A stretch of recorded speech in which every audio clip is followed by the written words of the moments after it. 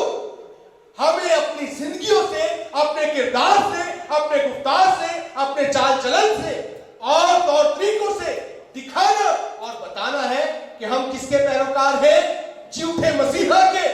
ہمارا ایمان زندہ خدا پر ہے، اور صرف زبان سے کہنا کہ ہاں جی میں نے مسیح خداوند کے نام پر استباق لیا ہے، میں نے بپتسمہ لیا ہے، میں مسیحی ہوں، جب تک ہمارا کردار، ہمارا بول چال یعنی گفتار، ہمارا رہن سہن، ہمارے طور طریقے اور ہمارے رویے اور ہماری زندگیوں سے مسیح یسوع کی جھلک نظر آنی چاہیے۔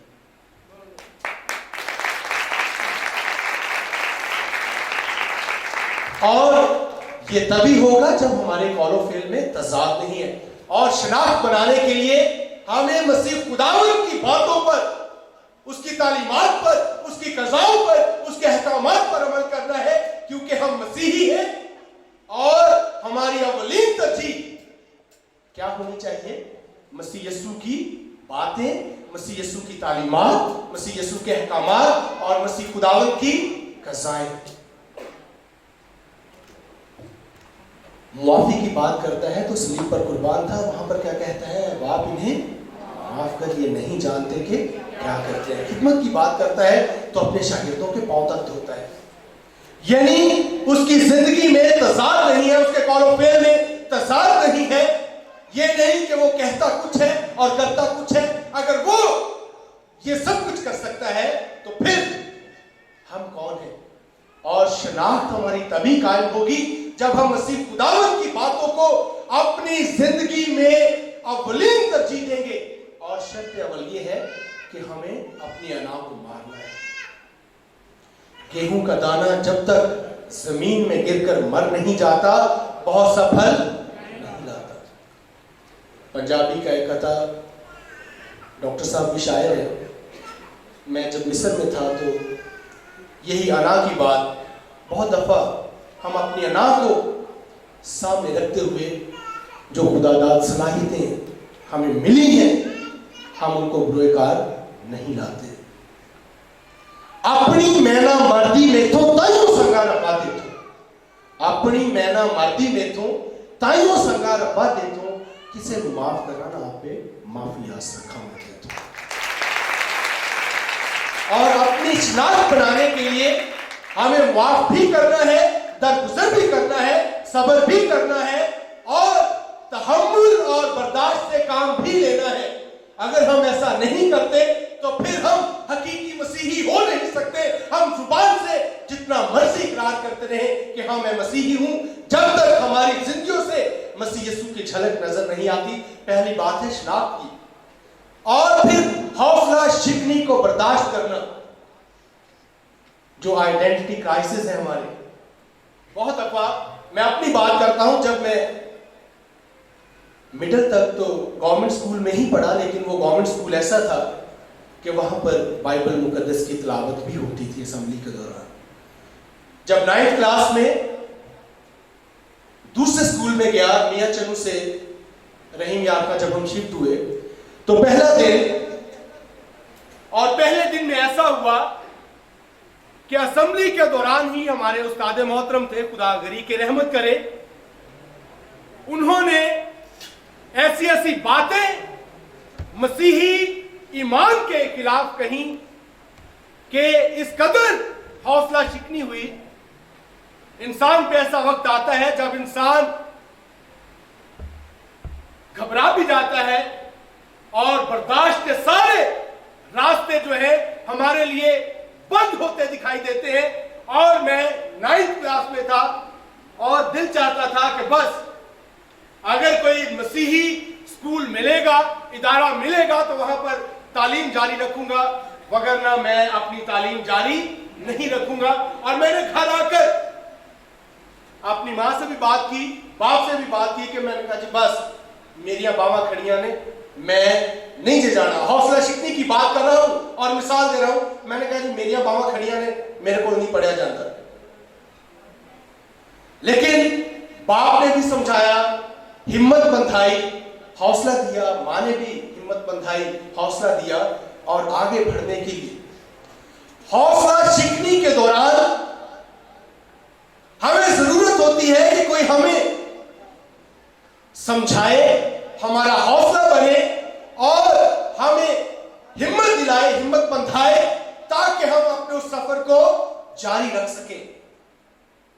بہت دفعہ زندگی میں, اور آپ کی زندگی میں بھی آئیں گے, جب آپ اپنی منازل کی طرف آگے بڑھیں گے, یہ سیڑھی کا پہلا زینہ ہے جو آپ نے میٹرک کے امتحانات میں کامیابی حاصل کی ہے. ابھی زندگی بہت بڑی ہے, بہت سی راہیں ہیں, بہت سی فیلڈز ہیں آپ کے لیے, لیکن حوصلہ شکنی کو برداشت کرنا اور پھر انہی حالات میں آگے بڑھنا,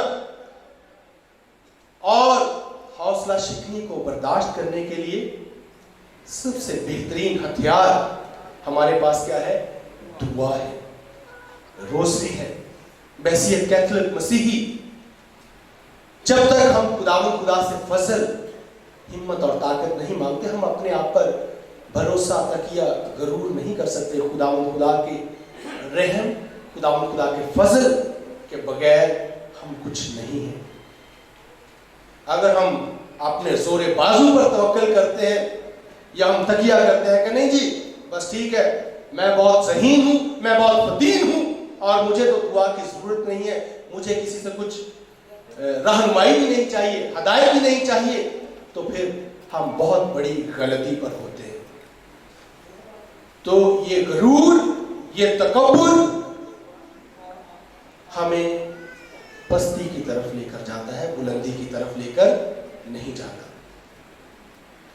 اور پھر مضبوط حوصلوں اور ارادوں کے ساتھ ہمیں آگے بڑھنا ہے. بہت دفعہ زندگی میں ناکامیاں بھی آتی ہیں, بہت دفعہ زندگی میں ناکامی آتی ہیں. اگر غالباً تاریخ پر نظر دوڑائیں تو بہت ساری ایسی ہستیاں ہمیں ملتی ہیں جنہیں یہ کہہ کر اسکولوں سے, یونیورسٹی سے فارغ کیا گیا تھا کہ یہ آگے نہیں بڑھ سکتے, انہوں نے پلے کچھ نہیں. لیکن آج بھی وہ دنیا میں اپنا نام اور مقام رکھتے ہیں. اور اس کے ساتھ ساتھ ایمانی مثالیں اور یہ سارا کچھ اپنی جگہ پر ہمیں حلیمی فروتنی کے ساتھ اپنے ایمانی اقدار کو لے کر آگے بڑھنا ہے. اس کے ساتھ ساتھ اگر آگے ہم بڑھتے ہیں تو ایجوکیشن, رسمی تعلیم, جسے فارمل ایجوکیشن کہا جاتا ہے, رسمی تعلیم بہت ضروری ہے. لیکن رسمی تعلیم کے ساتھ ساتھ نان فارمل ایجوکیشن یعنی غیر رسمی تعلیم, جس میں فنی تعلیم بھی ہے. آج کل ہنرمندی بھی بہت ضروری ہے, کیونکہ جس طرف ہمارے ملک کے حالات جا رہے ہیں, بہت سارے تعلیم یافتہ نوجوان اگر ہم انہیں دیکھیں ڈگریاں لے کر در بدر کی ٹھوکریں کھا رہے ہیں. سب سے پہلے بات کروں گا ایجوکیشن فیلڈ میں. سوشل سائنسز ہے, نیچرل سائنسز ہے, پروفیشنز ہیں, اور پھر ہیومینٹیز. سوشل سائنس میں آرکیالوجی ہے, جیوگرافی ہے, سائیکالوجی ہے, سوشیالوجی ہے, اور پھر ایجوکیشن ہے.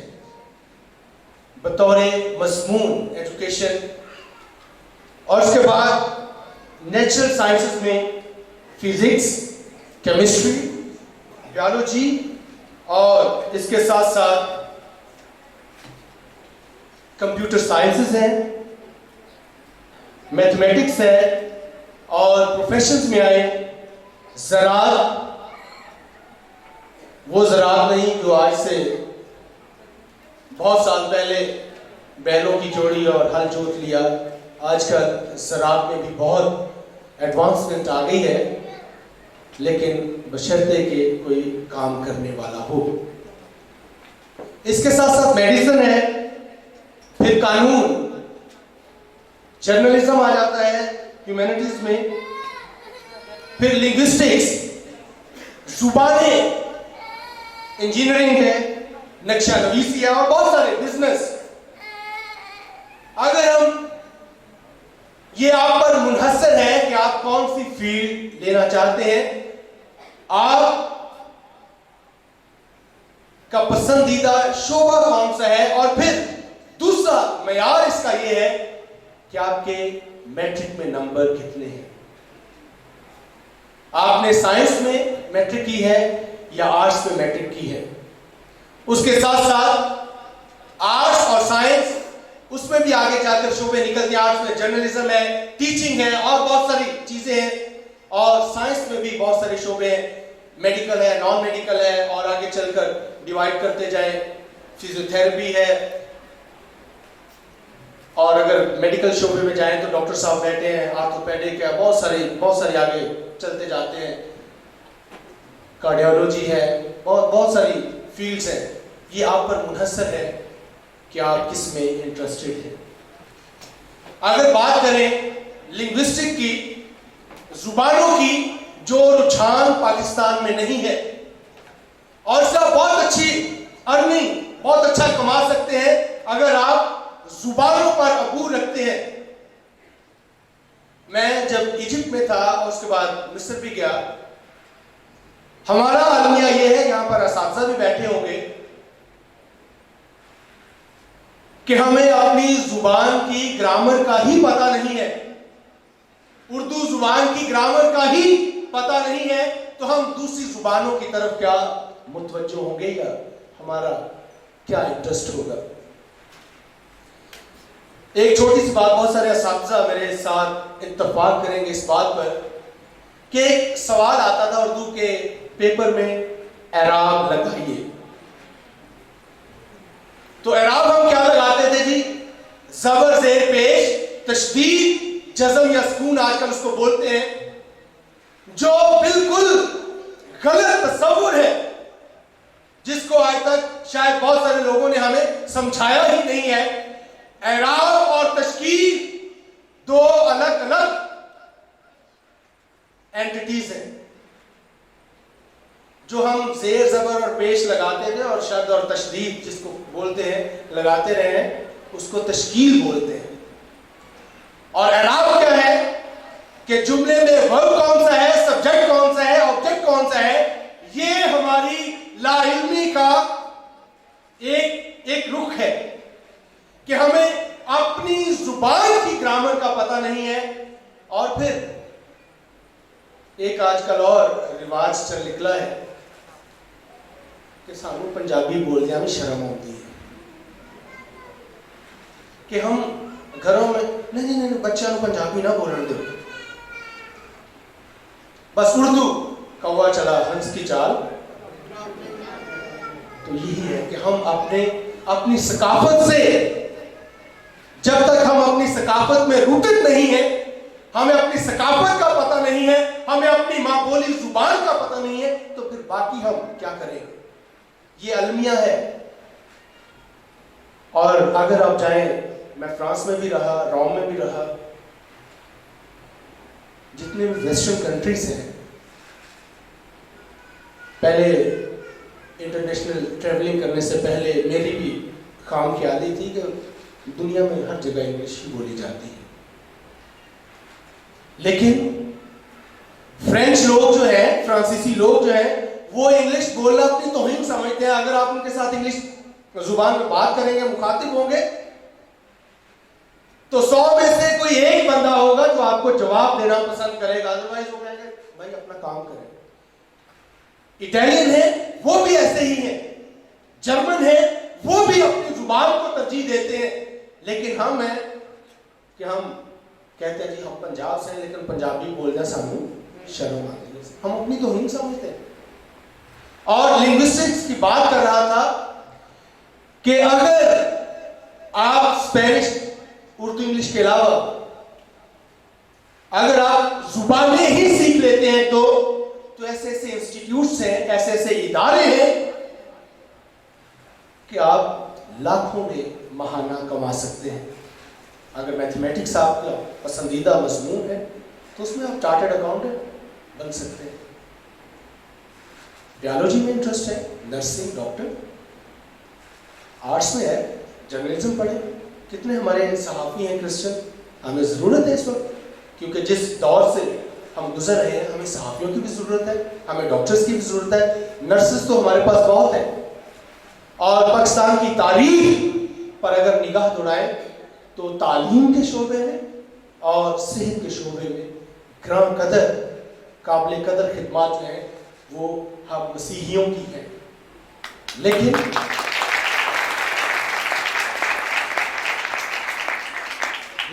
اب ہمارے رجحانات کیا ہیں؟ اگر ہم اپنی نوجوان نسل کی طرف بات کریں, ہماری بچیاں خدا برکت ہے بہت تعلیم یافتہ ہے, لیکن ہمارے بچے بیٹے,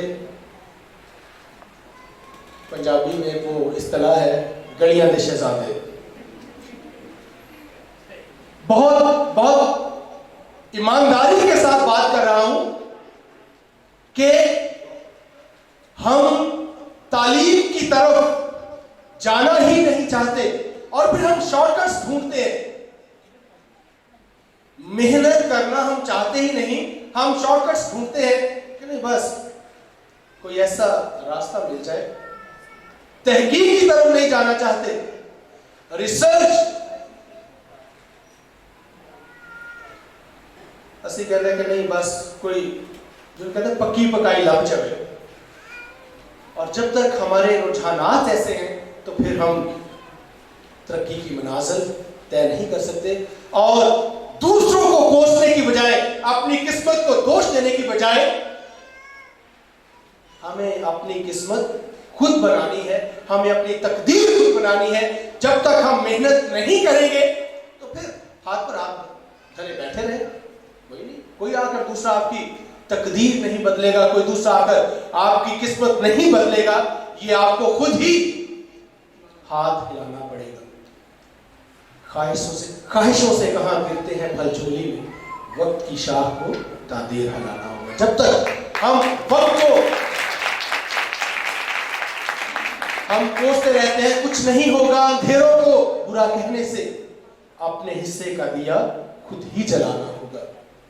خواہشوں سے کہاں گرتے ہیں پھل جھولی میں, وقت کی شاخ کو تادیر ہلانا ہوگا. کہ قسمت کو کوسنے کی بجائے, بہت دفعہ بہت سارے طلباء کہتے ہیں, ایک گلہ ہوتا ہے جی وسائل نہیں ہیں ہمارے پاس. وسائل کا رونا رونا کہ جی ہمارے باپ کی اتنی آمدنی نہیں ہے, ہمارے خاندان میں اتنے وسائل نہیں ہیں. لیکن وہ کہتے ہیں ہمت مردہ تے مدد خدا. جب تک ہم خود ہمت نہیں کریں گے, خدا کہتا ہے کہ ہیلا کر اور وسیلہ میں کروں. لیکن ہم نہ تو ہیلا کرتے ہیں تو پھر وسیلہ کہاں سے ہونا ہے. وسائل کا رونا رونے والے صرف ایک بات پر توجہ دیں کہ ہمیں خود ہی اپنی سستی اور کاہلی کو چھوڑ کر, بہت سارے ایسے طلباء ہیں جو پارٹ ٹائم جاب بھی کرتے ہیں, کسی ریسٹورنٹ میں, کسی اسٹور پر, اور اس کے ساتھ ساتھ وہ اپنی تعلیم و تدریس بھی جاری و ساری رکھے ہوئے ہیں. اس کے لیے بھی جب انسان کسی کام کی جستجو کرتا ہے تو پھر اسی کے مطابق وہ محنت بھی کرتا ہے. جب جستجو ہی نہیں ہے تو پھر وہاں پر محنت بھی نہیں ہے. اور جستجو کے لیے آپ کو توغ کرنی پڑتی ہے, محنت کرنی پڑتی ہے.